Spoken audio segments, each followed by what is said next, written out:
Hello friends, എൻ്റെ പുതിയൊരു വീഡിയോയിലേക്ക് എല്ലാവർക്കും സ്വാഗതം. അപ്പോൾ ഇന്ന് ഞാൻ നിങ്ങളെ കാണിക്കാൻ പോകുന്നത് ഈ ഒരു സ്പീക്കർ ബോക്സ് ആണ്. ഇത് മരത്തടിയിലാണ് ഈ ഒരു സ്പീക്കർ ബോക്സ് ചെയ്തെടുത്തിട്ടുള്ളത്. ഇതിൽ ഉപയോഗിച്ചിട്ടുള്ള സ്പീക്കർ പാനാസോണിക്കിൻ്റെ സ്പീക്കറാണ്. ട്യൂട്ടർ പിന്നെ ജി-ടെക്കിൻ്റെ ട്യൂട്ടറാണ്, മാഗ്നറ്റ് ട്യൂട്ടറാണ് ഇതിൽ ഉപയോഗിച്ചിട്ടുള്ളത്. ഇതിൽ ഉപയോഗിച്ചിരിക്കുന്ന ഊഫറും ട്യൂട്ടറും അധികം വിലയൊന്നുമില്ലാത്ത ഒരു മോഡലാണ്. അതായത് ജി-ടെക്കിൻ്റെ ട്യൂട്ടറിനൊക്കെ എത്ര വില ഉണ്ടാവും എന്നുള്ളത് എല്ലാവർക്കും അറിയാം. അതുപോലെ തന്നെ പാനാസോണിക്കിൻ്റെ അത് ഒറിജിനൽ ഊഫറൊന്നുമല്ല, സാധാ ഊഫറാണ്.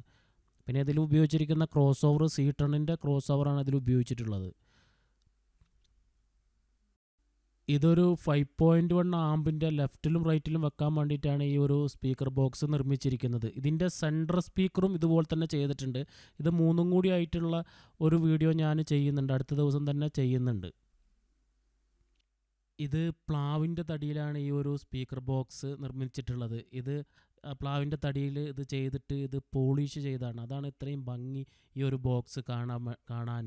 അപ്പോൾ ഇതുപോലത്തെ ബോക്സ് ആർക്കെങ്കിലും ആവശ്യമുണ്ടെങ്കിൽ എൻ്റെ നമ്പർ ഞാൻ ചാനലിൽ ആഡ് ചെയ്യുന്നുണ്ട്, അതിൽ വിളിച്ച് ഓർഡർ ചെയ്താൽ മതി. ഈ ബോക്സിൻ്റെ സൈഡിലൊക്കെ ഒട്ടിച്ചിട്ടുള്ളത് വാൾപേപ്പറാണ്. അതുപോലെ തന്നെ അത് മൈക്ക വേണമെങ്കിൽ മൈക്ക ഒട്ടിച്ച് തരും. അതുപോലെ തന്നെ വിനയിൽ വേണമെങ്കിൽ വിനയിൽ ഒട്ടിച്ച് തരും. അത് ഏത് കളർ വേണമെങ്കിലും ആ സൈഡിലൊക്കെ ഒട്ടിച്ച് തരും. ഫ്രണ്ടാണ് ഇത് പ്ലാവിൻ്റെ തടിയിൽ ഈ ഒരു ബോക്സ് ചെയ്തെടുത്തിട്ടുള്ളത്. അപ്പോൾ വീഡിയോ ഇഷ്ടപ്പെടുകയാണെങ്കിൽ മാത്രം ഒന്ന് സബ്സ്ക്രൈബ് ചെയ്യുക, ലൈക്ക് ചെയ്യുക. Okay, thank you.